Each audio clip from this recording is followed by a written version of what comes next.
Yeah.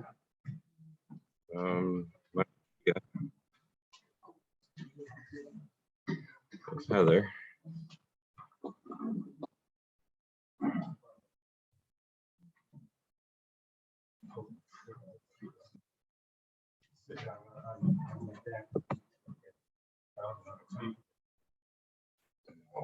Recording in progress.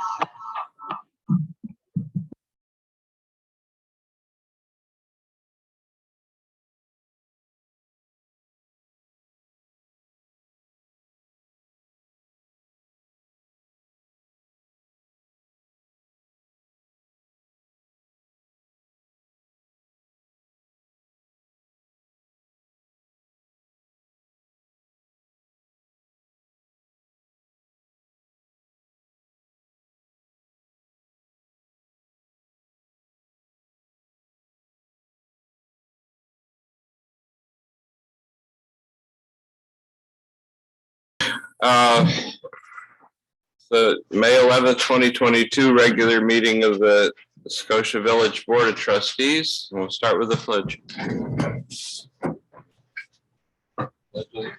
the flag of the United States of America and to the republic for which it stands, one nation, under God, indivisible, with liberty and justice for all. Clerk, call the roll. Trustee Sawchuk. Here. Trustee Rizzo. Here. Trustee Cook. Here. Trustee Gray. Here. Mayor Gifford. Here. Item 3 is privilege of the floor. Is anyone who'd like to be heard at privilege of the floor? Questions?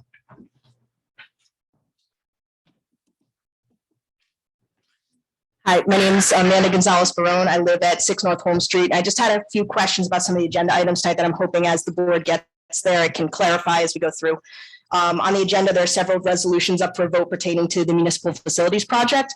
And I was just curious why that vote is happening now when the public vote hasn't happened until June 7th. So maybe as the board goes through it, We will give a very thorough explanation of that. also on the agenda, the use of the ARPA funds, and there was mention of an Article 15 action where it's about $20,000. The ARPA funds are going to be allocated towards that.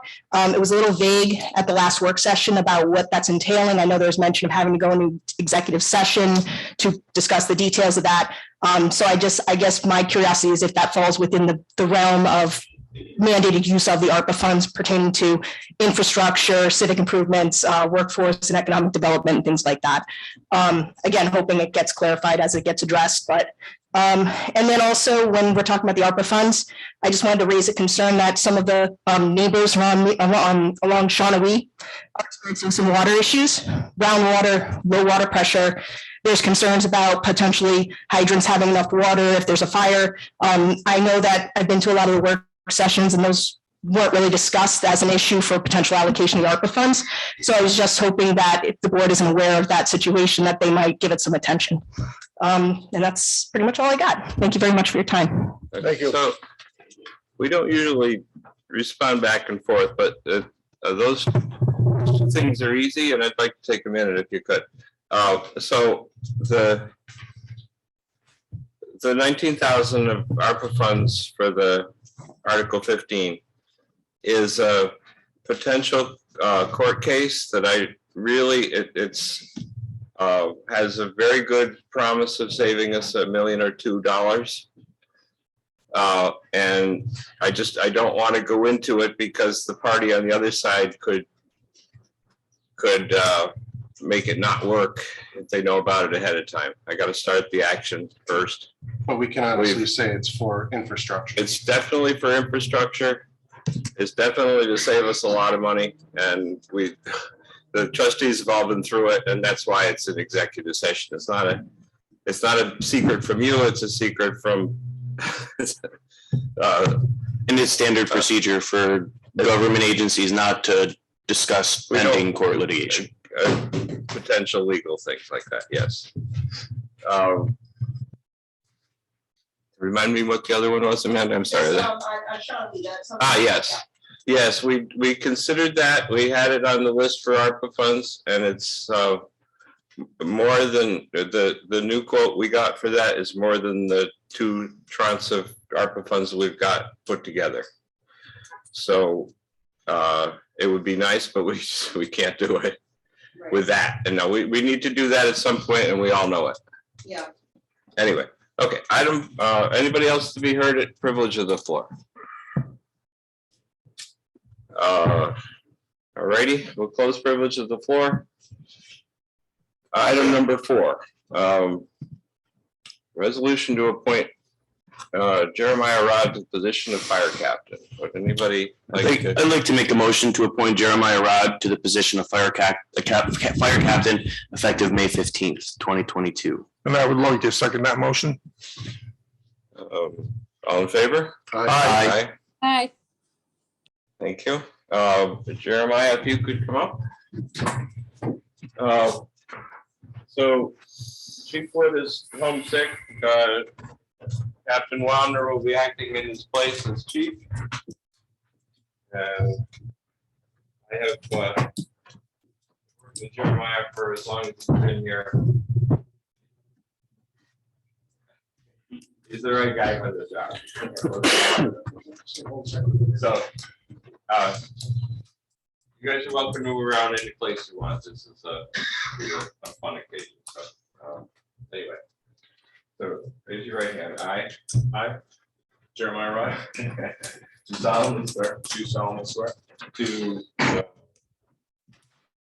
uphold the Constitution of the United States, the Constitution of the State of New York, and the Code of the Village of Scotia, in the position of fire captain, in the Scotia Fire Department, to the best of my ability.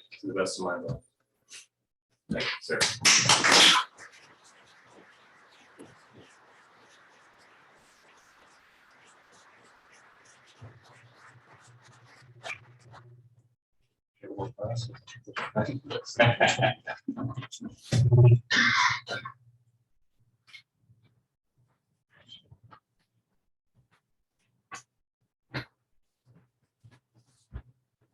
All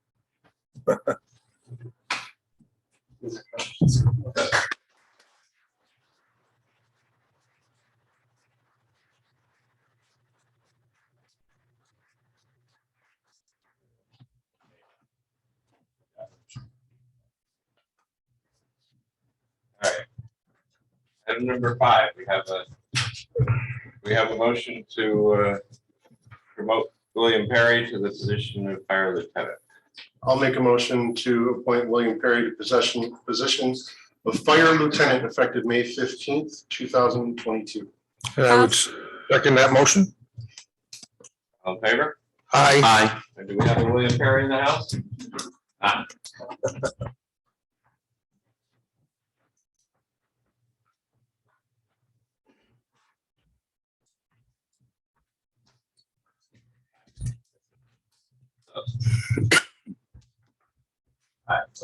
I, William Perry, Do solemnly swear do solemnly swear to uphold the Constitution of the United States, to uphold the Constitution of the United States, the Constitution of the State of New York, the Constitution of the State of New York, and the Code of the Village of Scotia, the Code of the Village of Scotia, the position of fire lieutenant, and the position of fire lieutenant Scotia Fire Department, in the Scotia Fire Department to the best of my ability. to the best of my ability.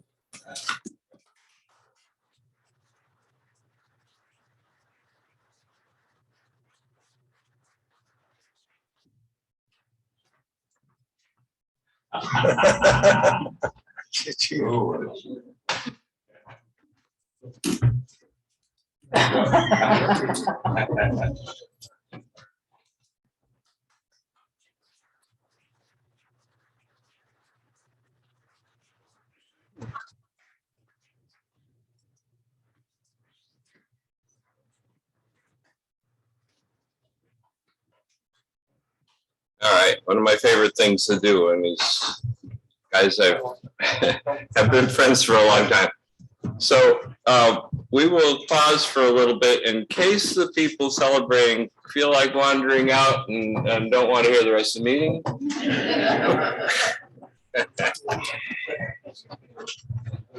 So,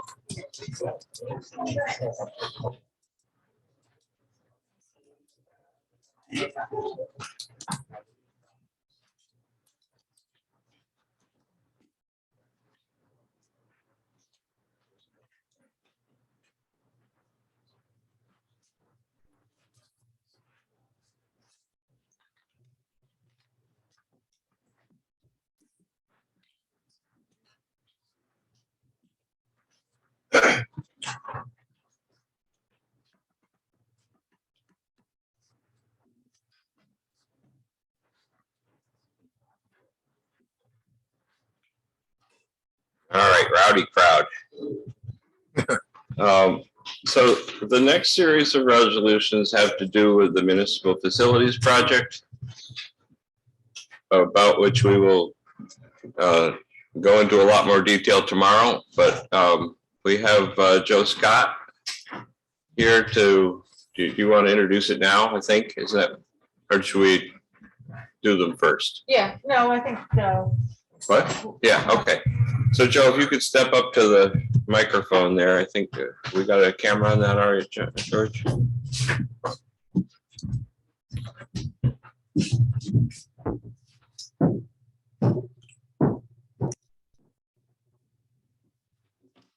All right, it's all yours. All set, Mayor. Thank you. Thank you, Mayor, for inviting me to the meeting this evening. And everyone can hear me this evening? Is Great. the mic really on? Yes. Okay, great. Perfect. So the mayor and Attorney Marola asked me to come tonight to speak briefly about the process that the village is following in connection with the municipal project. And so what I'm going to try to do is, as a lawyer, not bore you to death with what the process is with respect to what the village is doing with respect to the undertaking and the financing of this project. So first, I'd like to start with just an introduction of who I am. My name is Joe Scott. I'm an attorney in the Albany office of Hodgson Russ. When I first started practicing in public finance, and that's all I do is public finance law. And public finance law is assisting governments, public authorities, IDAs, villages, cities, towns in the financing of their capital projects. When I started working in this area in 1983, my hair was brown. I have a significant amount of experience in this area, and that's all I do. Hey, you Public got finance. hair. Don't complain. Exactly. Thank you, Mayor. I certainly didn't mean any insult to anyone who's been less fortunate than me with respect to the hair retention. But this is all I do is public finance work. We represent a vast number of clients in the Capital District area, and we've actually had the opportunity to work with the mayor and with Attorney Marola for many years on village financing. So again, we appreciate the opportunity to work with you and the village board. And again, we appreciate the opportunity to be here tonight to talk a little bit about the process. The first thing in any large capital project, and this admittedly is a large capital project, is the village or the municipality, whether it's a school district or a town, county, city, the first and most important thing is to assemble a team, because this is not easy stuff. It's complicated. There's a lot of laws involved, both at the state level, the federal level, and the local level. And municipalities can't handle that on their own. So one of the first indicators of how well a project is going to go is the quality of, number one, whether they assemble a team, and number two is the quality of the team. And the team typically consists of the village attorney, bond counsel, which is my role, the environmental consultant, which is the role by Naparella, and the finance team of Janine Rogers Caruso, who will assist in the structuring of the bond financing. And then typically you have a construction consultant, and that is role is being followed by or supplied by Sean Ferran. So you have a professional team. So the village has really done, first and foremost, the most important thing, which is assemble a team to guide them through the process. Because as I'll outline a little bit later on, when you finance a capital project, it's just not going down to the local bank and borrowing money. There's a particular process that you have to follow under New York law, and you need the guidance of professionals at all levels to help you do that. So once you've assembled the team, then the first important item is connected with the design of the project is the environmental review of the project. And Matt's going to talk about that a little bit later on in the process, or in the meeting, excuse me. But that's an important part, because under New York law,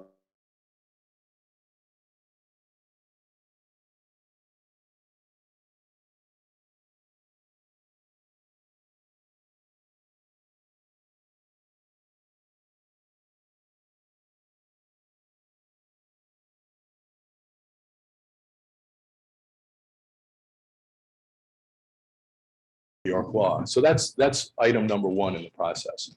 Item number two is providing for the financing.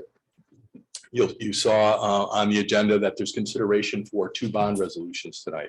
And what that does is authorize the financing by the village of the project. And I think one of the questions that you raised was why, let me make sure I get it right. Why have we adopted, or why do we have a vote scheduled when we, no, why are we considering, your question, let me make sure I get it right.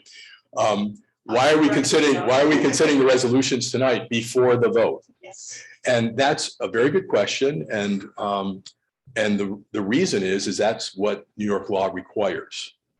New York law is very restrictive with respect to municipalities. Municipalities can only do what's outlined in New York law. They can't just go off and do things that they want to do.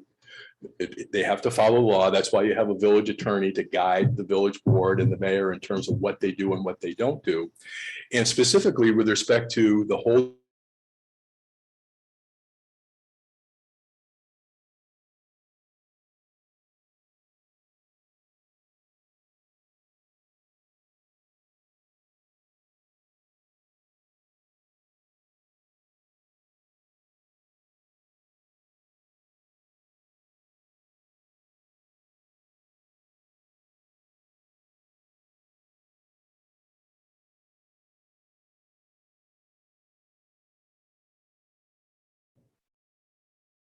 The other point that I would like to make with respect to the bond resolution and the scheduling of the vote is that under New York law, this vote doesn't need to actually be scheduled by the village. The village, when they adopt this bond resolution, it's called subject to permissive referendum. So what the village could do, the village board could do, is adopt this resolution, publish the fact that they adopted the bond resolution, and then if a sufficient number of people submitted a petition, they could force a vote on the project. But what the village has done, what the village board has done in the interest of transparency, openness, collaboration, coordination with the residents, is they've scheduled, and that's permitted. If a bond resolution is subject to permissive referendum, the village board on its own can require the bond resolution to be subject to what is called mandatory referendum. And that's what we're working with the village attorney on, providing for the language of the proposition and the scheduling of the vote. So again, I think it's frankly indication of the tact of the village in terms of the motives of wanting to be open, transparent, and collaborative with the residents with respect to this financing. Once the bond resolutions are adopted and the vote is approved, then we go through the process of finalizing the construction contracts, structuring the financing. And I think the point that I want to make and leave with you is that all of this is being done in accordance with New York law. So the construction contracts, that's all public bidding, subject to prevailing wage. So there's no, and I hate this terminology, and please don't throw it back at me, there's no backroom deals here on the construction contracts. They let the contracts, they take the lowest, it's public, it's publicized, they get the bids, they take the lowest bid. They do the same thing with the financing. When we get to the point where we're going to do the financing and they need bond financing, we prepare a notice of sale, we publish the notice of sale, we take bids, we indicate that there's a sale date, we take the bids, and we take the lowest interest rate. So it's all an open process, and it's all in accordance with New York law. And we get, we represent large municipalities, we represent small municipalities. I grew up in Granville, New York, in Washington County. I'm their bond counsel. I do their every other year dump truck. $30,000. That's a process. They have to follow the same process that the village has to follow on this very large multi-million-dollar capital project. We got to do a bond resolution. The bond resolution may be subject to a referendum. They have to do a public sale. They have to follow competitive bidding. They have to let the contracts. They have to pay prevailing wage. There's significant New York State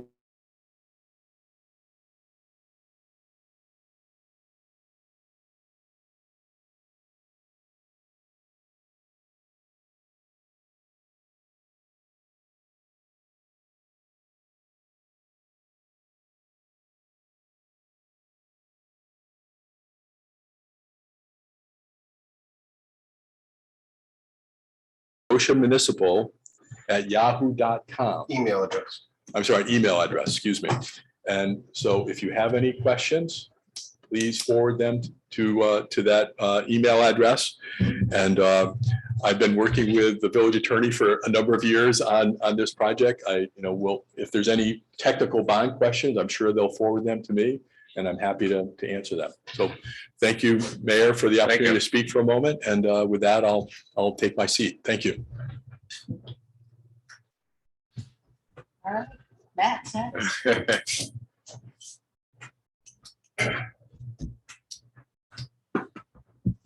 Mr. Mayor, Matt Naparella, Naparella Consulting, and as Attorney Scott said, I am here to walk through the SEEKR process. The acronym is SEEKR. The words are State Environmental Quality Review Act. And as Attorney Scott said, prior to a public decision, New York State law says you have to follow and make an environmental declaration on your project. The village has received what's called a Part 1 SEEKR EAF, a full environmental assessment form. And I will apologize in advance for acronyms because state has lots of acronyms and they're in my head. But that environmental assessment form, it has 3 parts. Part 1 is let's call it the fact-finding piece of an environmental review.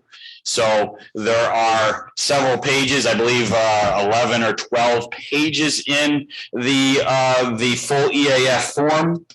Each of those pieces are completed. We completed those as the environmental consultant for the village on the proposed project. And that proposed project is for the project that is which will be before the referendum, a new 14,000 plus or minus square foot fire station, and as well the renovation of the existing municipal building to convert really this building into a modern police courts and village hall. So that entire project is what is before you in this environmental assessment form. And in those 13 pages, it talks about all of the potential environmental aspects of a project. You must understand is this form is used for every project that's potentially out there in not only New York State. This follows the NEPA process, a EPA process for the entire US. So, but the state follows this, again, acronym SEEKR process. Once that Part 1 is completed, an entity would have to make a declaration, and the first declaration is a declaration of lead agency. And then the project, it makes a determination of what type of review is that. And there are 3 types. There is a type 1 action. Type 1 action has certain threshold limits of which if a project meets certain thresholds, it automatically kicks into a type 1 action. There's a type 2 action. Type 2 actions means none of those thresholds are met and even lower thresholds, and as such, no environmental review is required.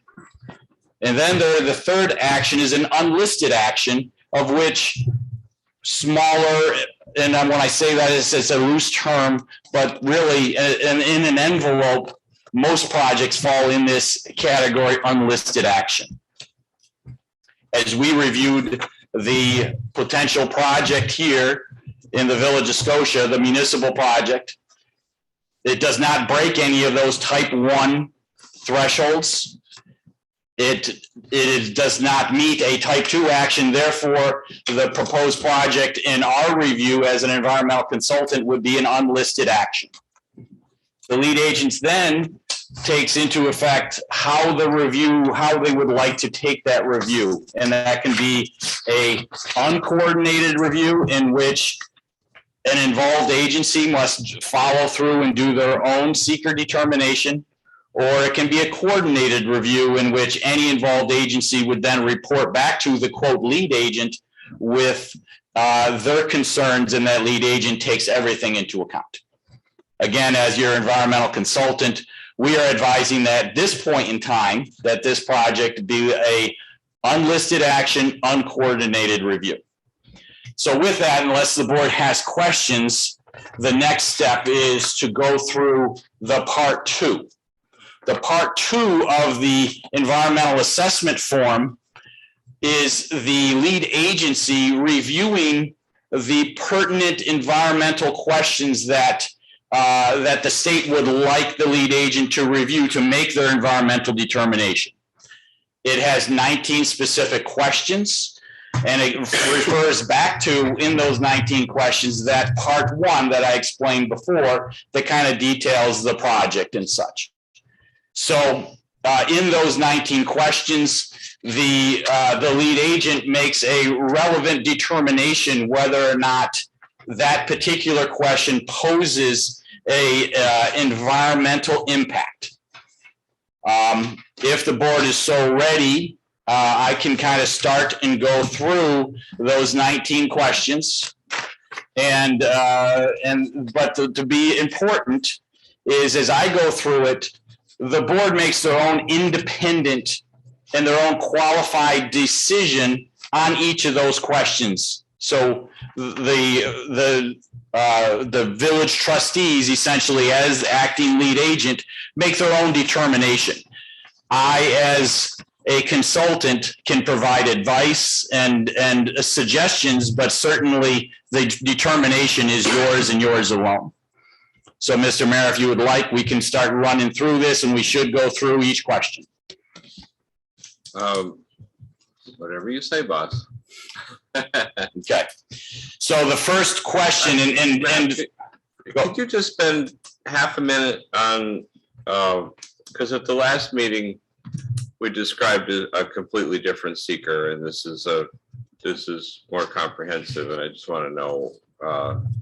When we were at that, I know exactly what. When we were at the public forum, we talked about that the description of the action would be just for the reason for the bonding of the project or to seek the referendum solution. And again, as an engineer, as a group, as Attorney Scott said, there's a whole team here. And we went back to the team, and the advice from the entire team was that you have to understand there is a specialty just in this seeker law. It's a very complex and very deep law. And as an engineer, I've been dealing with this law, but as an engineer for almost 30 years. So I have engineering knowledge, but the attorneys have indicated we have to be careful because embedded within that law is what's called project segmentation. And we have to make sure that we don't segment and phase out certain aspects of a project so then it potentially can act as a steamrolling effect. So the advice was, as the lead agent for the project, under an uncoordinated review, that the village look at the project as a whole, based on the knowledge that we have today, based on schematic plans and not full detail plans, but for environmental review purposes. And as we go through these questions, you'll see there's enough information for us to make those determinations. And we'll go through those one by one. Go for it. I just have a quick question. Shouldn't we do these 19? No, this is not a question time. So the first question, and the other thing to know for the board, as you pull out the part 2 of the EAF form, you'll see these big bold questions, and they are numbered 1 through 19. And to help answer those questions, you can peruse the alphanumeric smaller print questions and say, does this action have, how would we answer those before we answer the big question? So it's kind of you got to kind of go back and forth, and I'll go through those and you'll see how that happens. So question 1 is impact on land, and I'll read it. Proposed action may involve construction on or physical alteration of the land surface of the proposed site. So the big question is this a yes or no? And when you go through the sub questions, and I won't go through all of these like this, but let's just use this as an example. The sub question, the proposed action may involve construction on land where the depth of water table is less than 3 feet. In this case, that is not true. The proposed action may involve construction on slopes of greater than 15%. That, in this case, that is not true. The proposed action may involve the construction on land where bedrock is exposed or generally within 5 feet of the existing ground surface. We do not believe that is true. The proposed action may involve the excavation and removal of more than 1,000 tons of natural material. That is not true. The proposed action may involve construction that continues for more than 1 year or in multiple phases. There's a potential that'll happen because of both the fire station and the renovation of this project. So maybe that one, there's a potential impact there. The proposed action may result in increased erosion, whether from physical disturbance or vegetation removal. In this case, the proposed project is within an impervious area, so we don't believe that there will be any impact with regards to erosion. And the proposed action may be located within a coastal erosion hazard area. Again, these questions ask questions about every project in New York State. So when you look at those sub questions, the answer of impact on land, if you just read the first part, it's like, yeah,